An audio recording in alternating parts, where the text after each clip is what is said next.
Halo pemirsa, salam jumpa. Bagaimana kabar Anda hari ini? Senang sekali saya Anti Arjanti bisa hadir untuk menjumpai Anda dalam program Ngobras Ngobrol Santai. Dan pemirsa, kali ini saya bersama dengan narasumber spesial, tapi akan saya kenalkan nanti pemirsa, karena saya akan menjelaskan terlebih dahulu tentang tema kita pada kali ini ya. Ya pemirsa, masalah stunting sebenarnya sudah sejak lama ada di belahan bumi. Tidak hanya ada di Indonesia, namun juga pada negara-negara yang berkategori terbelakang atau kurang mampu juga terjadi. Nah, di Indonesia sendiri meski sudah tergolong negara yang berkembang dengan tingkat kemiskinan yang rendah, namun masalah stunting masih saja ada. Lalu bagaimana cara pencegahan stunting itu sendiri? Kali ini saya telah bersama dengan Kepala Dinas Kesehatan Kota Batu. Saya bersama dengan Dr. Kartika Trisulandari. Waduh, namanya agak rumit pemirsa ya. Dr. Kartika Trisulandari ya. Saya panggilnya Dokter Kartika. Dokter Kartika ya, bukan Dokter Trisulandari. Agak rumit ya nanti ya dokter ya. Baik. Dokter Kartika, apa kabar hari ini? Baik Mbak Anti. Baik, sehat. alhamdulillah. Cantik sekali ya dokter ya. Sama kayak Mbak Anti. Oke, Dokter Kartika. Hari ini tema kita membahas tentang stunting. Ya, lebih ke upaya pencegahan stunting begitu dokter ya. Iya, dokter, sebelum kita berbincang lebih dalam mengenai stunting, dokter. Nah, alangkah baiknya jika kita mengenal terlebih dahulu apa itu stunting. Asih. Ya, sebenarnya stunting ini bukan sesuatu yang baru karena di Iya. Indonesia kita udah mulai mengenal stunting, bukan mengenal ya, mulai booming ketika 2018 lah. 2018, Jadi sebenarnya ya. stunting itu adalah salah satu kategori dari status gizi. Jadi stunting itu kondisi gizi anak ketika tinggi badan tidak sesuai dengan umur, dan ini disebabkan karena asupan makanan atau mungkin penyakit tertentu dalam jangka waktu yang panjang. Jadi tidak pada saat itu kurang makan kemudian menjadi stunting, tapi ini adalah kita sebut kronis, jadi jangka waktunya panjang. Oke, ini kan di kondisi gizi anak begitu ya dokter ya. Dan ini kan pasti kan juga dipengaruhi juga dari asupan makanan, begitu. Betul. Ini maksudnya asupan makanan yang seperti apa nih, dokter maksudnya?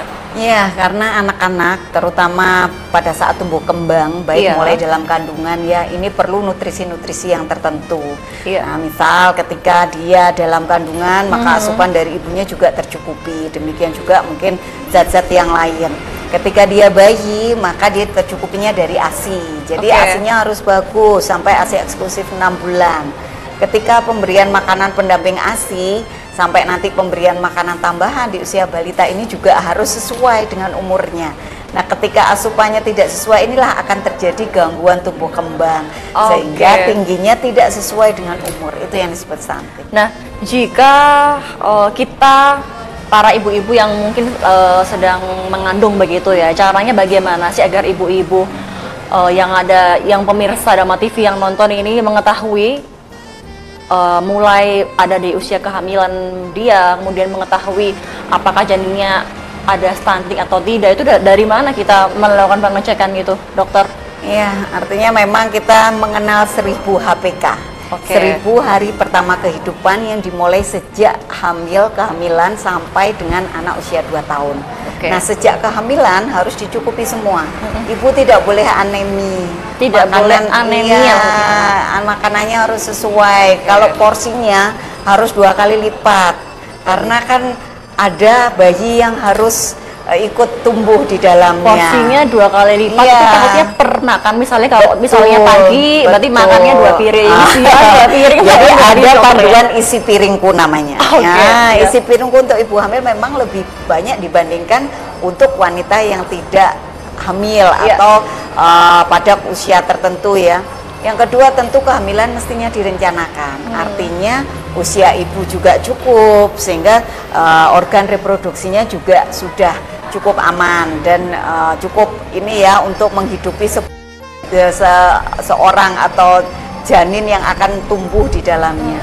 Kemudian juga kondisi psikologis ibu juga harus bagus. Jadi dukungan keluarga harus. Psikologis juga berpengaruh juga ya. Iya, betul, untuk tumbuh kembang sampai nanti ibu bisa melahirkan dengan selamat. Nah, ini yang dan pemeriksaan kehamilan minimal 6 kali sepanjang masa kehamilan 9 bulan ya. Itu harus supaya bisa mendeteksi dari awal apakah kemungkinan ibu ada kurang energi kronis kah, atau mungkin tekanan darahnya, atau hal-hal yang memperberat kondisi kehamilan ibu. Oke, kan ini untuk minimal 6 kali selama sepanjang masa kehamilan. Betul. Nah, berarti kalau setiap bulan memeriksakan kehamilannya boleh ya? Boleh, sangat boleh. Malah sangat boleh ya. Oke, baik. Dokter, berarti untuk penyebab sendiri dari stunting itu kan kita sudah mengetahui ya begitu dokter ya. Nah, sejauh ini ternyata masih banyak masyarakat kita yang masih belum mengetahui apa sih sebetulnya penyebab utamanya dari stunting. Tapi dengan adanya tayangan ini mudah-mudahan kita berdoa setelah ini masyarakat terbuka wawasannya mengenai penyebab stunting itu sendiri dokter ya. Oke, dokter, berarti untuk 1000 HPK tadi ya? Sampai 2 tahun. Iya, betul. Oke, berarti untuk anak-anak yang di atas 2 tahun dia tidak mungkin ada stunting, terindikasi stunting begitu? Bukan tidak mungkin, karena kan diukurnya ketika tumbuh kembang balita itu sampai 5 tahun ya. Tetapi pertumbuhan maksimal itu memang sampai 2 tahun. Termasuk pertumbuhan volume otak. Nah, ini yang kita kejar, karena kalau sudah 2 tahun sudah nutup. Artinya ini bukan hanya pada fisik, tapi juga kelak kognitifnya, kecerdasannya juga terganggu. Pada anak di atas 2 tahun sangat mungkin juga dalam kondisi stunting. Dan ini intervensinya jauh lebih sulit dibandingkan anak di bawah 2 tahun. Jadi mengejarnya lebih sulit karena pada saat di atas 2 tahun ini tumbuh kembangnya sudah melambat ya, tidak secepat pada saat usia 2 tahun. Karena kan berarti yang sebelumnya 2 tahun dia kan proses pertumbuhannya kan lebih cepat gitu, karena kan untuk volume otaknya juga sudah mulai terbentuk begitu ya dokter. Iya, dan maksimal tertutupnya tempat untuk pertumbuhan otaknya itu udah selesai di usia 2 tahun.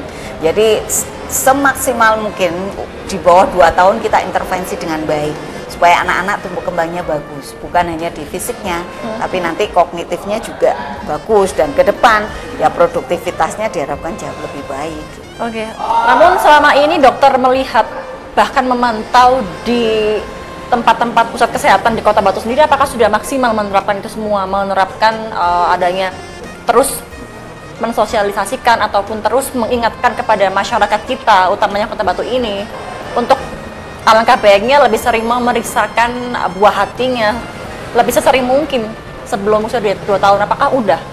Iya, karena kalau stunting ini bukan hanya dari sektor kesehatan, jadi multisektor, karena di situ lebih pada pola asuh, pola makan, yang itu pendekatannya tidak hanya dari sektor kesehatan, tapi dari unsur lain, bisa juga masalah lingkungan, jamban yang tidak sehat, air minum yang tidak sehat juga, ini juga berpengaruh. Orang tua atau ada keluarga yang merokok dalam rumah, ini juga menyebabkan pengaruh terhadap asupan. Jadi banyak sekali.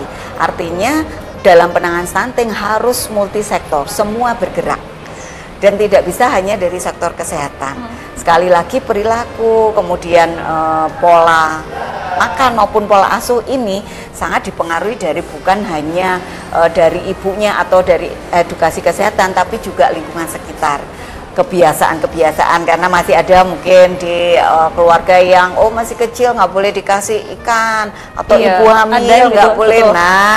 Ini kan itu juga kenapa gitu dokter ya? Nah, ini kan hanya sebuah pemahaman yang harusnya itu sudah mulai dirubah, karena protein hewani sangat diperlukan anak-anak dalam tumbuh kembang.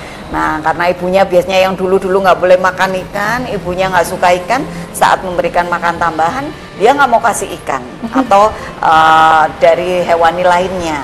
Nah, ini kan pola berpikir, pola perilaku masyarakat ini perlu juga dari unsur tokoh masyarakat untuk ikut terlibat, termasuk media seperti ini. Ini juga keterlibatan yang sangat luar biasa, menyebarluaskan. Jadi harus multisektor bergerak bersama-sama. Tidak hanya dari segi kesehatan saja, tapi semuanya ya. Bahkan juga dari lingkungan keluarga juga dukungannya juga sangat diperlukan begitu ya dokter ya.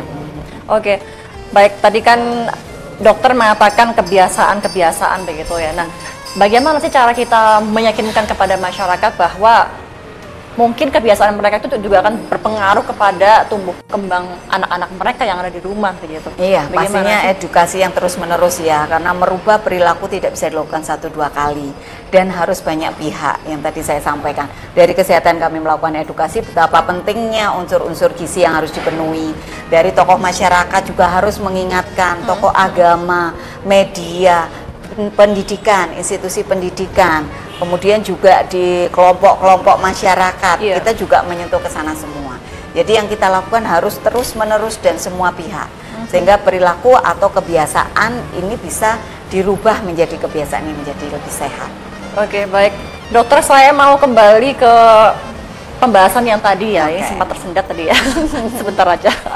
Oke, dokter, tadi kan dokter ketika mengatakan bahwa ketika sang ibu hamil itu mengalami kondisi psikologis yang kurang baik begitu, dia akan berpengaruh kepada tumbuh kembang sang janin begitu. Memangnya apa yang nanti dampaknya akan terjadi begitu, dokter?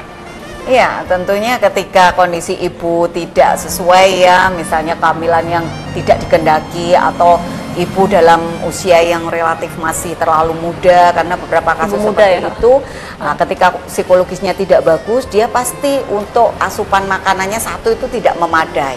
Pasti, yang pertama itu. Yang kedua, ikatan batin, chemistry ya kita bilang itu sangat kuat untuk menentukan tumbuh kembang. Berarti chemistry antara ibu dengan sang betul, ketika dalam selama hamil diajak ngobrol, mungkin diajak mendengarkan musik, atau mungkin yang Islam diajak ngaji, itu akan menstimulus perkembangannya menjadi lebih bagus. Baik, sejak kehamilan. Perbincangan kita tersendat terlebih dahulu di bagian stimulus tadi ya. Ini mau ada yang lewat, dokter. Tetap dalam program acara Ngobrol-Ngobrol Santai. Usai jeda, jangan kemana-mana pemirsa.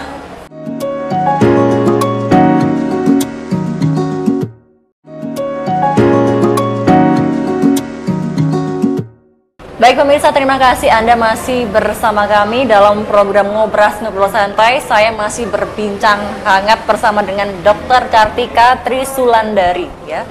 Dokter Kartika masih semangat ya? Tetap semangat. Tetap semangat. Tadi dari kantor, tadi dokter ini langsung ke sini membagi-bagi waktu pemirsa ya ini ya. Karena ini bagian dari tugas juga, edukasi juga. Baik pemirsa, kita tadi berbincang terakhir tentang ini ya, stimulus ya. Itu juga bisa untuk menstimulus meningkatkan bonding antara ibu dengan janin begitu. Betul, iya. Ketika bonding itu bisa terbentuk dengan baik, tentunya tumbuh kembangnya jadi baik karena asupannya bisa maksimal, apa yang didapatkan diberikan itu bisa maksimal. Ini juga sampai nanti ketika menyusui. Menyusui. Iya, karena kualitas ASI bukan hanya dari banyaknya juga, tapi bagaimana si bayi juga merasakan kehangatan dari dekapan ibunya. Berarti merasakan rasa nyaman dengan ibunya begitu ya dokter ya. Baik dokter, saya mau beralih ke pertanyaan selanjutnya. Nah dokter, kira-kira ini adakah kriteria dari stunting itu sendiri? Ya, jadi memang yang dari Kementerian Kesehatan, stunting itu kita pengukuran tinggi badan atau panjang badan kalau bayi ya, berdasarkan umur. Nah ini ada formulasinya, semacam rumus seperti itu, yang itu akan menunjukkan bahwa anaknya masuk kategori stunting, atau pendek, atau gizi kurang, atau gizi normal. Formulasinya kayak gimana nih dokter? Itu teknis aja ya, gimana ya? Itu teknis banget. Barangkali nanti ada yang memahami gitu. Teknis banget, hanya nutrisionis yang paham. Hanya just nutrisionis saja yang paham pemirsa. Ini barangkali mungkin ya, ada yang bagian nutrisionis, ada yang nonton ya, paham ya. Oke, jadi itu diukur dari tinggi badan berdasarkan umur. Ya. Berarti berdasarkan dari berat badan itu bukan termasuk standarisasi bukan ya. Kalau berat badan itu kita ada seperti underweight, kemudian kurus, atau nanti gizi kurang, gizi buruk, itu berat badan berdasarkan umur. Berarti stunting ini bukan termasuk dari gizi buruk? Beda kategori. Jadi kalau gizi buruk itu kan berat badan berdasarkan umur. Kalau stunting tinggi badan berdasarkan umur. Jadi permasalahan gizi yang beda kategori ya. Beda kategori. Iya. Nanti sama kayak overweight atau obesitas itu berat badan berdasarkan umur. Baik, dokter, ini kalau sekarang kita menyinggung berdasarkan data yang ada di Kota Batu ya dokter ya. Nah, kalau di Kota Batu sendiri ini ya, kriteria dari stunting yang paling banyak dan yang paling besar itu ada di tahun berapa sih dokter?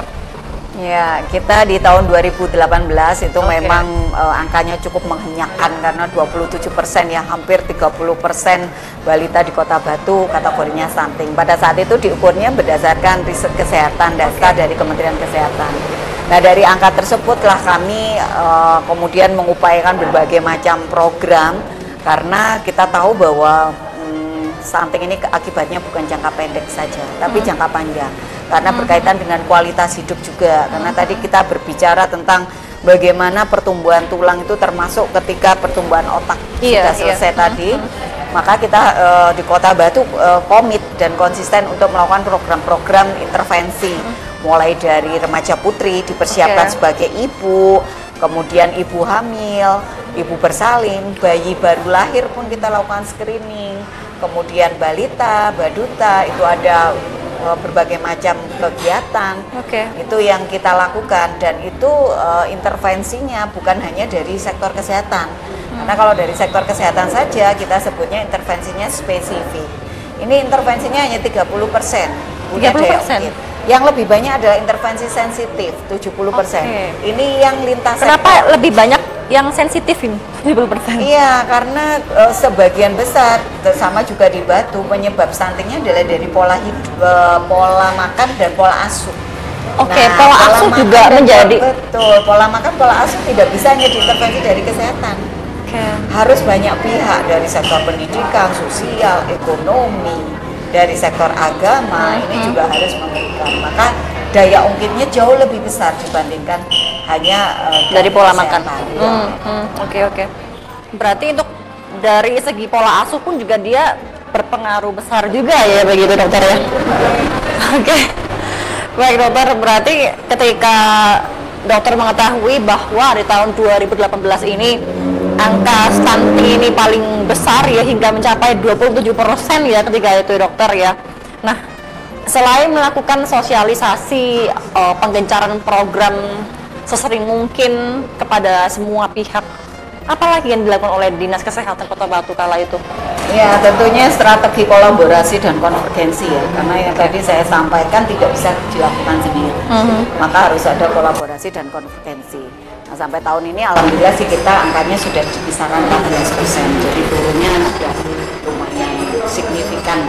Kita berharapnya bisa lebih turun lagi. Sampai mencapai 0% ya.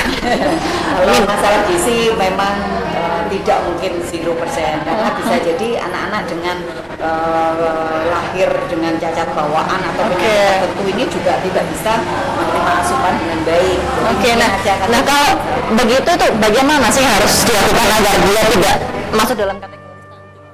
Ketika misal dia sudah ada bawaan cacat dari lahir, misal ada begitu, ini dia tidak stunting bagaimana dok? Kalau masalah penyakit kita tidak bisa. Jadi kalau penyakit itu bisa disembuhkan, kita harus sembuhkan dulu. Misal dia ada infeksi, ada infeksi atau ada kecacingan, kita sembuhkan dulu. Baru diintervensi makannya. Nah, kalau penyakit-penyakit yang tidak bisa diobati, karena itu memang bawaan ya, misalnya kayak ada mental atau yang lain, ya ini kita jaga aja jangan sampai jatuh. Tapi kemungkinan jatuh kepada kondisi tersebut lebih besar. Nah, yang memang kita intervensi adalah yang benar-benar tidak ada masalah kesehatan. Jadi kalau masalah kesehatan kita selesaikan di sektor kesehatannya.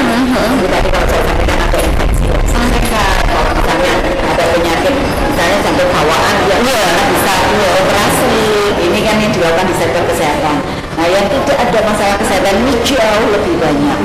Masalahnya di pola asuh pola makan. Maka intervensi banyak pihak yang harus di sana. Kalau sebenarnya kita itu bisa tahu kemungkinan anak ini rentan menjadi jatuh gitu ya. Kalau yang sakit ya, kalau yang sakit jelas harus disembuhkan. Ini bisa dilihat misalnya bayinya waktu lahir prematur atau berat badannya kurang dari 2,5 kilo. Nah, ini harus perhatian besar. Nah, yang bisa dia mengejar pertumbuhannya adalah kualitas ASI. Maka pada bayi-bayi prematur, bayi yang berat kurang, itu harus benar-benar disiapkan. supaya ASINya berkualitas. Ketika dia dapat ASI yang bagus, insya Allah itu nggak akan jatuh. Yang kedua, pada saat anak pemberian makanan pendamping ASI. Setelah 6 bulan anak harus diberikan makanan tambahan karena ASI sudah tidak cukup. Iya, betul. Gizinya. Nah, ini seringkali yang salah. Jadi cara memberikan waktunya, kemudian ya karena mungkin ibu zaman sekarang banyak yang suka instan ya, diberikanlah asal yang instan aja tanpa melihat komposisi, tanpa kemudian memberikan jenis-jenis makanan yang lain. Nah, ini kemudian banyak yang jatuh menjadi kategori stunting. Ini selama sebelum 2 tahun asal kita semua bergerak, insya Allah bisa terkejar, jadi bisa kembali ke status normal. Oke. Tapi ini ngomong-ngomong dokter, sekarang kan kita kan juga melihat fenomenanya banyak ini ya, ibu-ibu karir ya, wanita-wanita pekerja ya, yang tentunya itu kebanyakan ini ternyata itu mereka biasanya tidak hanya, biasanya kan kalau ASI kan bisa disimpan kan, disimpan, ditaruh di wadah tertentu atau freezer. Kemudian ada juga yang belum hingga 6 bulan ada yang memberikan susu formula begitu. Apakah itu boleh nggak sih betulnya, dokter? Iya, tidak ada prinsip, tidak ada yang mengalahkan ASI. Oke. ASI itu sempurna dan ASI itu spesifik untuk setiap bayi. Jadi nggak bisa dilawan dengan susu formula apapun. Jadi ketika 6 bulan upayakan semaksimal mungkin. Nah, ini yang dibutuhkan dukungan keluarga ya, supaya ibu tetap bisa mengasihi dengan baik. Kalaupun bekerja, ini kami juga di Kota Batu bekerja sama dengan yang pemberi pekerja ya, misalnya tempat-tempat wisata, perusahaan, perkantoran untuk menyiapkan ruang laktasi bagi laktasi ya. Dan ibu diberikan waktu. Jadi ada waktu untuk ibu bisa memerah dan menyimpan susunya. Ini juga bagian dari upaya kita supaya ibu berhasil memberikan ASINya selama 6 bulan. Karena ASI tidak mungkin bisa digantikan. Jadi yang kita maksimalkan bagaimana ibu bisa nyaman, gizi ibu baik sehingga produksi ASINya baik. Tetap penuhi begitu ya. Ini ditahan dulu, ini mau ada yang lewat ini ya dokter ya. Tetap dalam program Acara Ngobrol-Ngobrol Santai. Jangan kemana-mana pemirsa, usai jeda.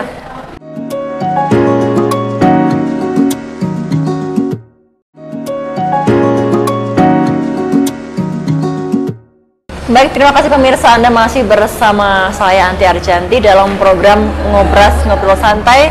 Kita menginjak di segmen ketiga pemirsa, kita masih dengan judul yang sama ya dokter ya, upaya pencegahan stunting. Baik dokter Kartika, perbincangan kita tadi tersendat yang di itu ya, bagian sensitif ya. Oke, yang ternyata itu adalah yang 30% itu ternyata 70% ya sensitif begitu ya. Bahkan nilainya lebih besar begitu ya dokter ya. Jadi lintas sektor itu membawa dampak lebih besar untuk penurunan stunting. Baik, berarti sudah banyak sekali program-program yang digalakkan oleh Dinas Kesehatan Kota Batu untuk menekan angka stunting di Kota Batu sendiri ya dokter ya. Apa sih kendala-kendala yang dialami selama ini oleh Dinas Kesehatan dalam menekankan angka stunting di Kota Batu itu? Kendalanya seperti apa? Ya, memang ada beberapa kendala yang Mbak Anti. Misalnya ini kita yang lihat harusnya anak-anak balita ini bisa dipantau tumbuh kembangnya sebulan sekali di posyandu, masih ada yang tidak rutin ke posyandu. Jadi ketika tidak rutin ke posyandu, ini kan kita tidak bisa mengukur dan menimbang. Sehingga ketika mungkin ada pada saat itu hambatan pertumbuhannya tidak bisa deteksi sejak awal. Jadi nanti taunya udah jatuh kondisinya gitu kan. Nah ini kehadiran di posyandu atau fasilitas kesehatan untuk memastikan tumbuh kembang ini juga masih belum 100% di Kota Batu. Kita inginnya sih paling tidak di atas 95% gitu ya. Saat ini angkanya masih sekitar 90%-an. Jadi masih ada yang belum rutin ke posyandu. Itu yang kedua juga mungkin ini keterlibatan banyak pihak masih belum maksimal. Ketika ngomong no stunting ini kesehatan nih gitu, padahal ranahnya kesehatan tuh, padahal semua pihak bisa turut serta dalam upaya ini. Jadi ketika yang jadi ibu bisa menyiapkan makannya, yang jadi sekarang nenek bisa bantu, yang sekarang jadi guru bisa mengedukasikan, termasuk dari media seperti ini. Nah ini yang masih mungkin belum maksimal, yang perlu ditingkatkan. Baik dokter, ini kan tadi kan dokter mengatakan bahwa ternyata masih ada yang tidak rutin untuk ke posyandu begitu ya. Nah, ini menurut informasi dan data dari Dinas Kesehatan sendiri, ini penyebabnya apa mereka tidak melakukan aktivitas untuk pergi ke posyandu begitu? Iya, ada beberapa macem ya, ada yang memang nggak mau gitu karena takut anaknya nanti dimasukkan kategori stunting. Ada juga karena mobilisasi penduduk ya, jadi kadang-kadang kita temukan bulan ini, bulan depan nggak ada karena sebagian ada yang nomaden gitu ya, pekerja saja di sini kemudian pulang ke daerahnya. Bisa juga memang ini juga kemauannya yang masih kurang. Jadi ini yang perlu kita sosialisasikan terus bahwa di posyandu penting untuk mendeteksi tumbuh kembang, jadi mengikuti tumbuh kembang, jadi seperti itu. Nah ini yang mungkin masih belum semua masyarakat menyadari, meskipun kalau angkanya sudah cukup bagus ya. Oke, berarti kita ini juga merupakan tugas utama juga dari Dinas Kesehatan Kota Batu untuk terus menyadarkan masyarakat untuk pentingnya pergi ke posyandu begitu ya, dokter ya. Oke. Sejauh mana upaya ini dokter untuk meyakinkan kepada masyarakat tuh mereka rutin ke posyandu ini? Ya, selain kita semua edukasi kita jejaring ada sampai bidan desa ya. Bidan desa juga ada. Tentunya yang paling penting sekali lagi adalah sinergitas. Karena kami petugas kesehatan mungkin datangnya sebulan sekali, seminggu sekali ketemunya, tapi lingkungan sekitar, Bapak RT, RW, kader, keluarga yang lebih paham, yang tahu aku punya ini ponakan punya balita, ini juga ikut mendorong. Ini yang sangat penting, sinergi dengan banyak pihak itu yang terus kita upayakan karena nggak bisa sendiri untuk mendorong itu. Tapi apakah sinergi ini dikategorikan maksimal menurut dokter ini? Iya, saat ini tentunya masih belum maksimal ya, karena itu upaya-upaya tetap berkomunikasi, kemudian melakukan pendataan bersama, kan ini bagian dari upaya ya untuk bisa kita, benar nggak sih ya jumlah balita yang ini? Karena sebagian juga ketika dicari ada namanya ternyata sudah nggak ada. Iya. Seperti itu. Jadi pendataan ini juga masih jadi PR buat kita. Bagaimana pendataan ini bisa memang benar-benar tepat dan sesuai di masing-masing wilayah. Ini maksudnya pendataannya yang tidak ada ini yang di daerah mana maksudnya ini dokter? Kalau daerah khusus ini ada di beberapa tempat gitu ya. Nah ini ketika jumlah balita misalnya, karena kan jumlah balita kita ini dapat proyeksi ya dari jumlah penduduk yang sudah ditentukan dari pusat atau provinsi gitu ya. Nah, ternyata jumlah balitanya 100 gitu, ternyata cuma 90 gitu. Mau dicari kemana yang nggak ada 90 gitu kan. Atau kadang ada tiba-tiba datang gitu. Nah ini yang pendataan memang kami juga upayanya salah satu dengan baik Dukcapil maupun di Badan Statistik ya, bagaimana kita bisa mendata dengan baik dan keterlibatan sekali lagi banyak pihak ada di sana. Oke, tadi kan ini kan juga sampai sudah ada kerjasama dengan bidan desa begitu ya. Nah ini kalau di Batu sendiri untuk bidan itu berarti sudah sering sosialisasi dengan pasien-pasiennya untuk pasti. Mereka yang intervensi tiap hari ya. Jadi semua bidan desa kami di semua desa ada. Dan itu yang untuk pemantauan. Tapi sekali lagi kalau tidak dibantu dengan lintas sektor, ya kita tidak akan tahu. Misal ada ibu hamil baru tapi tidak periksa kan, kalau tidak diinfokan kita tidak tahu. Nah inilah pentingnya jejaring.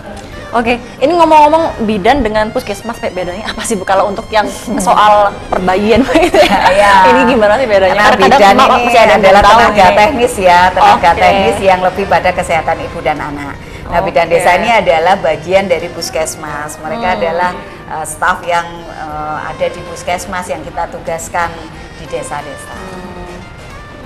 Berarti ini bagian dari puskesmas begitu ya? Kan kadang masih ada masyarakat yang belum tahu soalnya ini dokter. Oke, baik. Di tahun 2018 ini sempat sampai 27% ini ya angka stunting di Kota Batu hingga saat ini tahun 2023 sekarang ya. Oke. Sudah mencapai angka berapa ini? Saat ini kita udah di kisaran 14%. 14% ya, luar biasa ya. Ini pasti penuh perjuangan yang luar biasa sekali ya untuk mengecilkan menuju angka 14% itu ya begitu ya dokter ya. Oke. Sangat. Nah, nanti yang menjadi target selanjutnya di tahun depan ini apa sih Dinkes ini, Dinkes Kota Batu ini, Bu? Ya, target pasti kita inginkan angka 10% ya tahun 10% depan ya, ya, bisa amin. turun semoga. Tapi tentunya sekali lagi program kita yang sudah kita susun harus memang didukung oleh semua pihak. Jadi program tidak bisa program bagus saja tanpa implementasi yang baik, dan implementasi tentunya pada sasaran. Misal ketika kita punya program pos penanganan gizi, pos penanganan gizi di situ ada kegiatan memasak, ada kegiatan edukasi dengan ibu, ada gimana sih tips and trick nyuapin anak, di situ ada seperti itu. Kalau keikutsertaan atau peran serta masyarakatnya enggak di sana, ya kita program bagus juga enggak bisa dijalankan. Jadi artinya ke depan kalau kita punya target 10% stunting di Kota Batu, maka semua pihak harus ikut mendukung dan semua nggak berhenti ikut melakukan edukasi seperti saat ini ya. Itu pemirsa ya, sudah mulai dipahami pemirsa Dharma TV ya. Oke, berarti ini untuk tadi kan dokter mengatakan ada salah satu programnya pos penanganan gizi ya. Ini sampai sekarang berapa persen ini untuk tercapainya program ini, dokter? Kita untuk program ini termasuk program inovasi Kota Batu ya, ada namanya pos penanganan gizi untuk anak stunting. Kita sudah mulai 3 tahun yang lalu ya. Jadi setiap desa ada satu posting yang di situ ada aktivitas kegiatan seperti yang saya sampaikan tadi ya. Jadi dengan siklus selama 3 bulan. Jadi setiap bulan ada 7 hari pemberian makanan dan aktivitas bersama. Harapan kita dengan bersama-sama saling sharing, kemudian ini anakku perlu makannya seberapa sih porsinya, jenisnya apa saja sih, ini maka bisa dilakukan di rumah keseharian yang nantinya harapannya adalah mengungkit status anak menjadi kembali ke normal. Berarti itu salah satu programnya ini ya, Batu juga ya? Iya, program Kota Batu. Ini maksudnya ini programnya seperti kayak di diperlombakan atau gimana? Enggak, Pendesa atau gimana? Program rutin. Program rutin. Sudah 3 tahun ini kita berjalan. 3 tahun ini berjalan ya. Nanti di tahun 2024 akan tetap berjalan kan hingga tahun-tahun selanjutnya kan? Ya, karena progresnya bagus ya. Jadi masyarakat bisa berinteraksi, di situ ada petugas kesehatan, ada dari kader. Jadi harapan yang tadi bisa kemudian dilakukan di rumah ini bisa. Baik, oke. Sudah banyak ya yang diperbincangkan ini dokter ya. Hari ini mulai dari perawatan sebelum kehamilan atau mungkin saat hamil dan juga setelah itu, begitu dokter ya. Oke. Nah, dokter ini kadang ini saya mengetahui ternyata ini masih banyak sekali ibu-ibu yang lebih banyak, kan tadi kan dokter bilang bahwa full ASI eksklusif selama 6 bulan itu sangat dianjurkan begitu kan.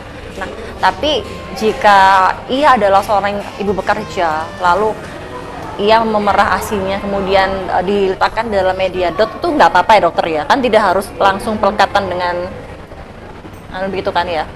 Iya, sebisa mungkin memang langsung. Tetapi ketika ada kendala misalnya jam ibunya di kantor diberikan melalui dot, itu masih mungkin saja nggak apa-apa. Yang penting ASI karena kualitas kandungan gizi, kandungan nutrisi yang dibutuhkan anak ada pada ASI. Tapi kalau ibu udah pulang, sebisa mungkin tolong langsung ya diberikan langsung dan didekap gitu supaya bondingnya lebih dapat. Oke, baik. Banyak yang diperbincangkan ya hari ini Ibu. Aduh. Oke. Bu, ini saya mau tanya lagi nih. Kebetulan mau jeda dulu nih Bu ya, istirahat dulu ya. Boleh. Tetap dalam program acara ngobrol-ngobrol santai, jangan kemana-mana, saya jeda pemirsa.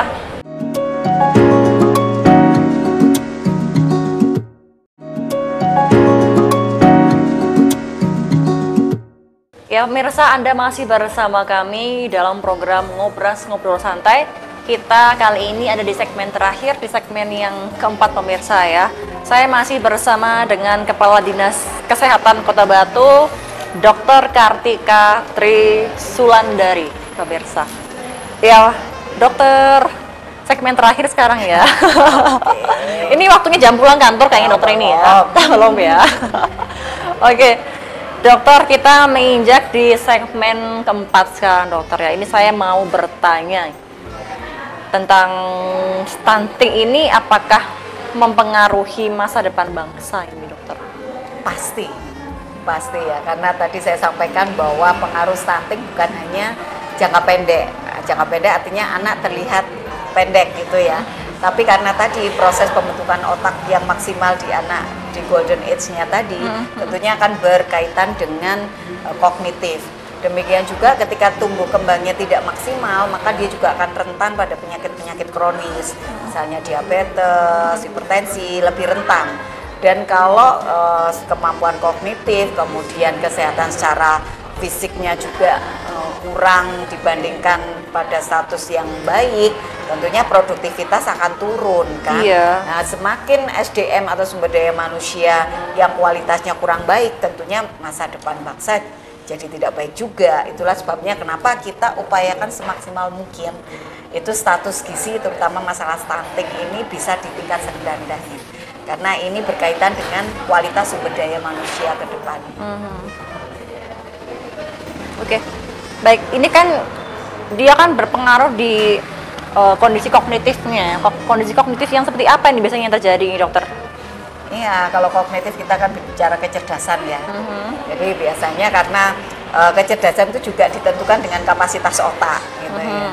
Nah, ketika pertumbuhan otaknya bisa maksimal, tentunya harapannya kecerdasannya kan jadi lebih baik. Ketika kecerdasannya lebih baik, tentunya ketika dia masa sekolah atau dia masa pendidikan, dia mendapatkan ilmunya dengan baik. Dan ketika implementasi menjadi pada saat usia produktif, tentu produktivitasnya jadi tinggi. Nah, itu di sisi kognitif. Di sisi fisiknya dia bisa jadi lebih rentan.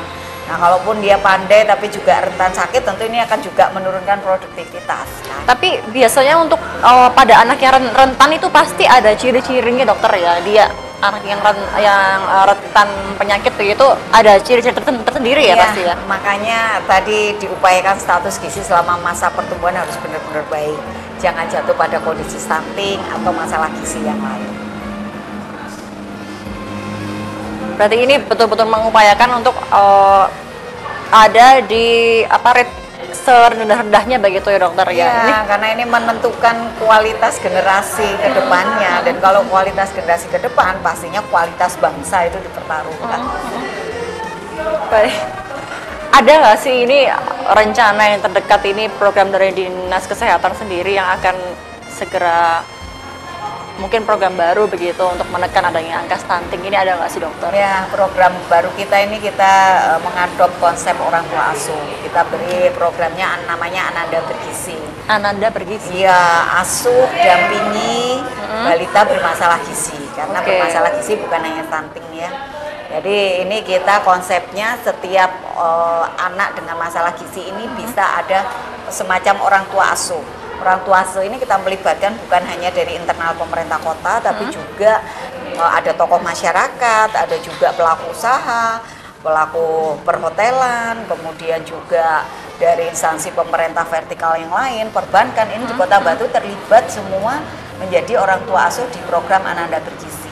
Jadi artinya satu instansi atau satu perusahaan ini bisa menjadi orang tua asuh satu atau dua anak atau bahkan lebih gitu ya, yang fungsinya nanti mereka mendampingi, karena sekali lagi masalahnya adalah pola asuh, pola makan yang ini bisa dirubah dengan intervensi yang terus menerus. Nah, dengan adanya orang tua asuh yang lebih concern, dia bisa mengingatkan, memberikan masukan, oh ini menu resepnya, oh kalau misalnya kebetulan keluarganya tidak mampu bisa memberikan bantuan, karena keluarganya ini relatif sebagian besar dari keluarga mampu ya, jadi kalau untuk membelinya sangat mungkin, tetapi bagaimana kita menyampaikan, oh menu yang benar ini, waktunya seperti ini, oh ini pilihan cara menyajikan makan. Nah ini yang kita tahun ini, akhir tahun kemarin kita luncurkan program Ananda Bergizi dengan konsep orang tua asuh. Oke, ini untuk konsep orang tua asuhnya ini nanti maksudnya orang tua asuhnya ini ditempatkan di puskesmas, di bidan begitu atau gimana maksudnya enggak. dokter? Jadi mereka ketika ada nama yang diasuh ya, mereka yang berinteraksi langsung. Jadi Maksudnya yang mendapatkan nama untuk yang diasuh itu? ya, misalnya nih Mbak Anti nih dari Dama TV ya, dapat anak asuh si A, bayi A dari wilayah sini. Nanti yang pertama pasti akan didampingi petugas kami untuk berkenalan dengan keluarga. Setelah berkenalan, maka berinteraksi. Mbak Anti bisa lihat, oh anak asuh saya ini karena apa ya masalahnya? Oh ternyata lingkungannya nggak bagus, misalnya jambannya nggak punya. Oh oke, dimasukkan program jamban. Oh atau misalnya dilihat, oh ternyata ini semua mampu bagus, cuma cara memberi makannya. Jam 9 belum dikasih makan, dikasih makannya sama kuah bakso aja. Nah Mbak Anti lah yang, oh ini loh Bu, makannya kayak gini. Besok ditanyain, udah dikasih belum? Oh cara masak, misalnya anaknya nggak suka telur, padahal telur itu protein yang bagus. Oh nggak harus direbus tuh, nggak harus digoreng. Bisa dibuat misalnya dikukus kayak puding, oh bisa dimasukkan sup. Nah ini peran orang tua asuh mendampingi yang setiap hari bisa berinteraksi, sehingga kita harapkan keluarga dari anak bermasalah gizi ini karena terus menerus mungkin awal seperti dipaksa ya, oke aku kasih makan anakku jam segini dengan pola makan, lama-lama akan menjadi kebiasaan. Nah ini peran orang tua asuh. Berarti ini kan peran orang tua asuh ini lebih ke mendampingi ya, maksudnya memantau si anak ini setiap harinya itu bagaimana sih kebiasaannya di rumah gitu kan, seperti apa. Ini Ananda Bergizi mulai tahun kemarin ya? Tahun ini ya, 2023 ini ya? Kita mulai sebenarnya sudah 2 siklus ya, kita pakai siklus itu setiap siklus 3 bulan karena asumsi anak diintervensi dengan baik maka dalam waktu 3 bulan bisa naik gitu ya status gizinya. Yang siklus pertama kita dengan teman-teman dinas SKPD di lingkungan pemerintah Kota Batu sendiri. Yang siklus kedua ini dengan lintas sektor dengan banyak pihak termasuk organisasi masyarakat seperti Ormas gitu. Iya, PKK, Dharma Wanita, Aisyah, pihak gereja, semua unsur kita libatkan di sini. Berarti ya siklus kedua ini tidak lagi ada unsur SKPD. SKPD tetap ada, menambahkan. Jadi sampai saat ini ada sekitar 66 yang berkomitmen untuk menjadi orang tua asuh. Luar biasa ya. Dama TV kapan? Dama TV kapan ya? Mas Matius boleh gabung? Ini kalau boleh tahu ini untuk kriterianya menjadi orang tua asuh ini mungkin pemirsa Dama TV yang di rumah ada yang pengen tahu dan kepingin join gimana sih ini? Tidak ada kriteria khusus. Yang penting kita punya kemauan untuk ikut mendampingi dan bersama-sama menjadi bagian dari keluarga untuk membawa anak atau balita ini ke status yang normal. Siapapun boleh monggo kalau misalnya perorangan, karena kita ada yang perorangan, jadi tokoh masyarakat, kebetulan Ibu Dewanti Rupoko, Pak Punjul Satu Sesa perorangan ini, beliau berkenan menjadi salah satu orang tua asuh. Iya, secara perorangan juga boleh, kita akan pantau dan kita berikan panduan. Jadi ada checklist yang ada buku panduannya berarti? Ya, ada checklist yang nanti diikuti oleh orang tua asuh. Jadi laporannya tetap terpantau dari kita, seperti itu. Ini program ini dikhususkan untuk anak-anak dan balita saja ya ini? Iya, yang dalam masalah gizi. Yang remaja dewasa belum ada. Belum ada ya? Mungkin Mas Matius. Mas Matius ya mungkin nanti yang mengawali ya. Pendamping remaja. Iya, lebih tepatnya begitu ya. Baik, ini pertanyaannya yang hampir terakhir ini ya, Bu Dokter ya. Nah, kira-kira ini yang menjadi kendala selama pelaksanaan Ananda Bergizi ini apa sih ini dokter? Ya. Udah berjalan setahun ya berarti ya? Belum. Berapa bulan? 4-5 bulan lah ya. 4-5 bulan. 4-5 bulan. Ya kendalanya satu, ya masih mungkin pemahaman yang belum sama ya. Meskipun kita sudah upayakan, kita ada kegiatan pembinaan, kemudian sosialisasi untuk calon orang tua asuh, kemudian kita juga siapkan checklist. Nah ini persepsinya juga masih beda-beda. Nah kemudian yang kedua juga dari keluarga juga nggak semuanya juga bisa welcome gitu ya. Ada yang urusan rumah tangga dicampurin gitu ya. Padahal sementara kita inginnya bukan itu ya, tapi bagaimana sih mendampingi supaya menjadi tanggung jawab bersama, itu sih. Jadi masih di situ yang kita temukan kendalanya. Jadi di orang tua asuhnya dan juga keluarga yang diasuhnya juga masih. Ya. Nah ini untuk orang tua asuh sendiri ini satu orang tua asuh ini mendapatkan berapa anak sih? Berapa nama anak sih biasanya? Beda-beda ya, tergantung. Misalnya kita dengan PHRI karena di bawah PHRI banyak ya, jadi banyak kayak Jatim Park Group bisa sampai 10 anak gitu. Nah, kalau mungkin yang institusinya nggak terlalu besar, itu mungkin 1 atau 2 anak. Oke, luar biasa ya. Baik, dokter, ini saya bertanya ke pertanyaan terakhir ya. Untuk harapan kedepannya seperti apa ini untuk masyarakat? Ya, harapannya semua pihak bisa mengambil peran dalam upaya percepatan penurunan angka stunting di Kota Batu. Karena penurunan stunting ini sangat penting untuk menyiapkan masa depan anak-anak kita ke depan. Dan kalau semua pihak ikut bergerak, kita akan bisa bersama-sama mencapai tujuan kita. Baik, terima kasih Dokter Kartika atas waktunya hari Sama-sama, Mbak ini. Andi. Saya doakan semoga program Dinas Kesehatan Kota Batu semuanya berjalan maksimal. Ya. Dan tentunya bisa menekan angka stunting di Kota Batu ini sekecil-kecilnya. Oke, amin. Dan pemirsa Dharma TV yang di rumah, usai sudah berjumpa kita pada kali ini, saya Anti dan Rebatku dan petugas mengucapkan mohon pamit. Terima kasih, selamat berakhir pekan dan sampai jumpa.